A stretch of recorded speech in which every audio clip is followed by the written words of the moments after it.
बऱ्याच वेळेस आपल्याला वाटतं, की आपला पगार आपल्याला पुरेसा होत नाही. आपल्याला पगार महिनाभरही टिकत नाही.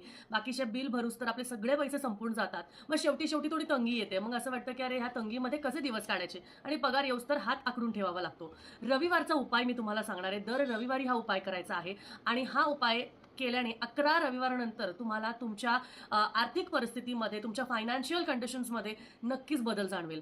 करायचं काय आहे? तुम्हाला सकाळी उठल्या-उठल्या सगळ्यात महत्त्वाचं सूर्योदयाच्या वेळेस सूर्यदेवांचे दर्शन घ्यायचे आहे. त्यांना जल समर्पित करायचं आहे आणि त्याचबरोबर ते जल समर्पित करताना त्यामध्ये थोडंसं कुंकू घालायचं आहे. त्याचबरोबर दर रविवारी देवपूजा करताना तुमची देवपूजा झाली की समोर देवाऱ्यासमोर सूर्याचा आकार रांगोळीने काढायचा आहे आणि त्याची पूजा करायची आहे. आणि त्याचबरोबर रविवारी रात्री झोपायच्या वेळेस तुमच्या शेजारी तुम्हाला 1 कप दूध भरून ठेवायचं आहे आणि त्यामध्ये अगदी चिमूटभर हळद घालून ठेवायची आहे आणि ते दुसऱ्या दिवशी तुम्हाला ते पाणी कुठल्याही झाडाला, कुठल्याही काटेरी